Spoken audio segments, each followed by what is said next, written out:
I just wanted to take a moment to talk about the process that this is not a replacement for personal protective equipment.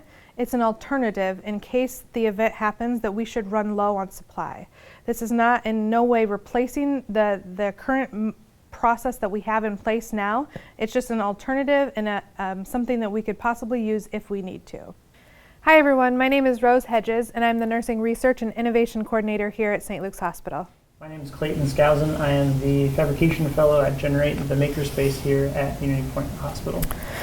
So today we're going to be talking about how to create the Olson Mask that we've designed to be able to help keep our clinicians safe, as well as it can be used in the public. So the first step is to be able to take some cotton fabric. A blend will work, but the lighter the weight, the better. And then cut out each piece, and that's the steps here. So Clayton here has everything set up and ready for us to go. So he's going to sew the first pieces together to kind of show you how we're going to be piecing this together. How long do you think it takes to sew something like this? Probably about 5-10 minutes. Okay. So as he's sewing that, the next thing that we're going to be getting prepared is our other pieces. It's going to be important that we sew them together, and then we'll put them together with patterns touching, so that way we can then invert them like a pillowcase would act. So he's going to be grabbing the next pieces here, folding over the seam, and then sewing those down. The important piece of that is that we don't want any edges that can be fraying. Fraying and things like that are just going to deteriorate as we have to wash them, so that's why he's folding these seams over.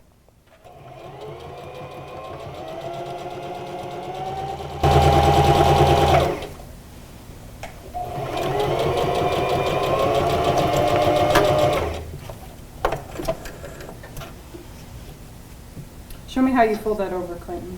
So I'm actually just doing just a 1/4 inch, and maybe we'll probably want to measure that and iron it down. I'm just kind of doing it quickly this way, but it is just a 1/4 inch is all I'm doing. And that's the same for the mouth pieces as well as the cheek pieces, which is what I'm currently sewing.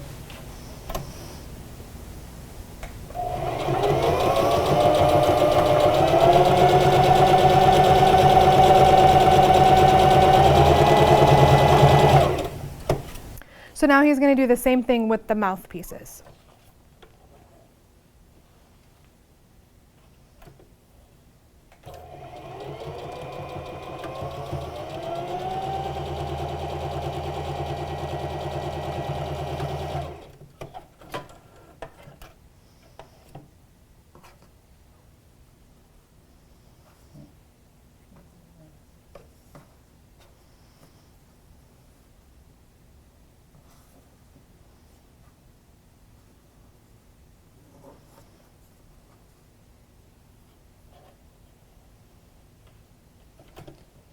So the next step he's going to be doing is sewing the 2 mouth pieces together.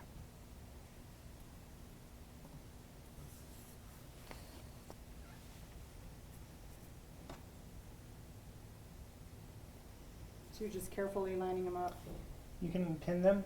I don't think it's very necessary for something like this, but if you would like them to be more stable, you can definitely pin them.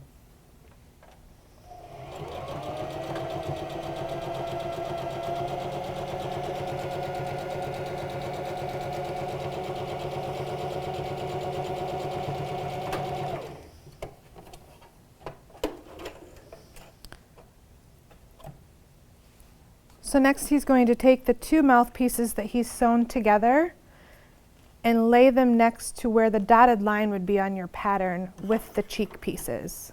Actually, pin all these up, which is going to cause getting away. Yeah.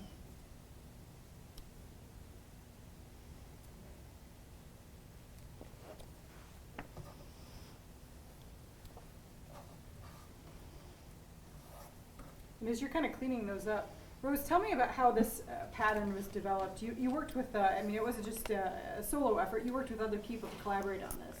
Yeah, so Clayton and I work together with our Maker Health team located in Boston and with their resources as well. So we did a lot of literature review and looking at filtration science and kind of what's going to be the most important thing, kind of bang for our buck idea. And we're looking at being able to add our own filter. So there's a lot of mask patterns out there. A lot of them are great, and yes, they are going to help. It is definitely better than not having a mask at all. But we wanted to create something that we could have that added protection too, and so that's why we made it a little bit more complex than some that you're actually seeing out there floating around in society now, because we wanted to be able to add that filter. So as Clayton is cleaning up these last pieces here to be able to sew the inside piece, which creates our pocket, we'll show you kind of what that looks like here. And tell me about the filter a little bit. Yeah, so we did a lot of mining for data, if you will, and looking at kind of what's been studied out there before, and there's been some articles published about lots of just home materials that you can use for filtrations. And kind of what we were looking at is kind of the micron level and what the micron level of the virus COVID-19 and what we know for the N95 mask. And we know that 0.3 microns is kind of what the N95 mask is. So we were looking what is similar to that, and we found that actually vacuum bags, like a HEPA filter, is about the same as that. So what we're using, you can purchase these as well. There's lots of different HEPA filters. It's the HEPA filter fabric is what we're going to be using as our filtration piece here. If somebody's sewing this at home, what do they do about the filter piece? Yeah, that's a great question. So there's lots of things that you can actually use. You can, like I said, the vacuum bag piece of it, you can buy them at the store. You actually can look at micron filters. You can buy them on places like Amazon, things like that. It's going to work with or without the filter.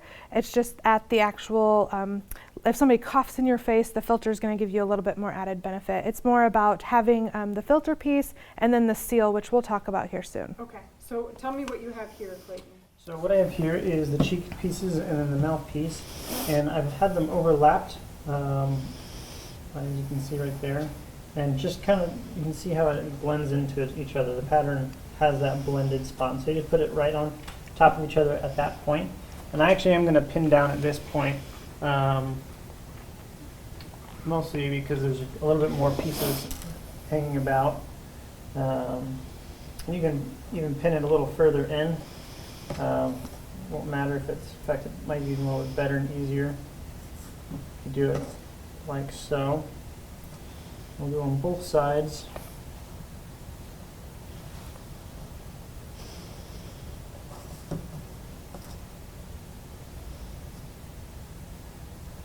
And what we're going to be doing is we're going to be creating the pouch for the inside of the mask. And we're only going to be stitching right here where it's overlapping on the top and on the bottom. And we're going to leave this right here open to create that pocket.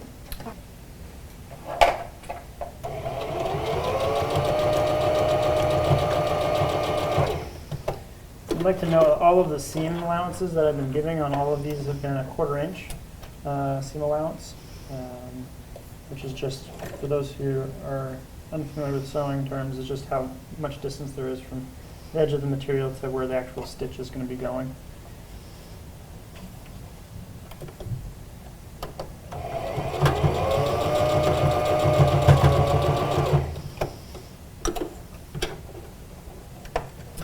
As you get those stitches, you can take the pins out.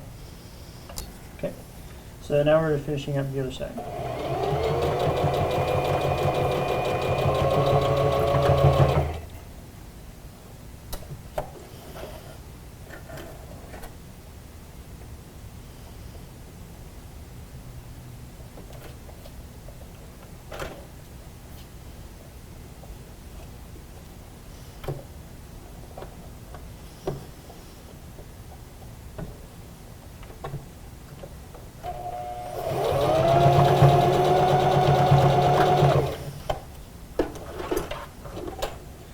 Now we've created the inside and the outside of the mask. We have the outside right here, which has been created. And we have now the inside of the mask, which has been created as well. And so let's finish cleaning up this real quick. And then what we're going to do is we're kind of going to construct it similar to how a pillowcase is constructed. We're just going to be sewing all the way around and then turning it inside out through the slits that we've created through the overlapping. All right. So as Clayton's getting ready to sew these two pieces together, I'll just mention that, again, this is part of the importance of having the non-frayed edges, things that can unravel on us. So that was the purpose behind creating it in this pillowcase fashion. We're also going to put some needles in here as well, since we're going to be doing a little bit more, just a few stitches.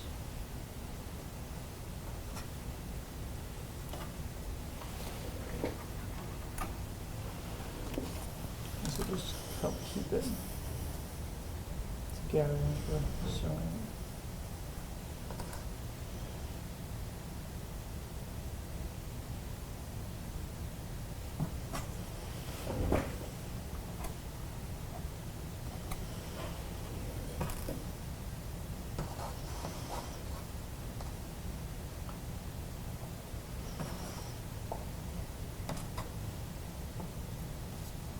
All right, so we have all that around. We're just going to stitch all the way around and close it off.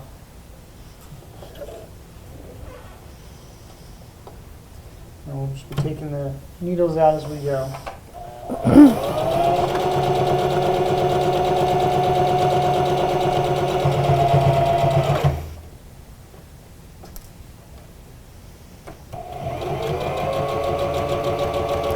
So as Clayton's finishing up sewing around this perimeter here, I can talk a little bit about some of the tools that we're using to add into our mask. I know we discussed the filter already, but the other piece would be the seal piece that we had mentioned. So there's a couple things that I have kind of laid out here that we can talk about in helping create that seal. You can use things such as pipe cleaners. You can use things such as wax covered thread. Anything that's going to bend and hold its shape is going to be a useful tool. And we're going to put that at the top, kind of in the inside of that pocket, to help create that bridge of the nose, which gives you a tighter seal. Other things that I've read about online, that people are using the top part of file folder cabinets that go in your file cabinets, the bendy metal piece. Anything really that you can find that kind of helps to create that seal is going to help with these masks.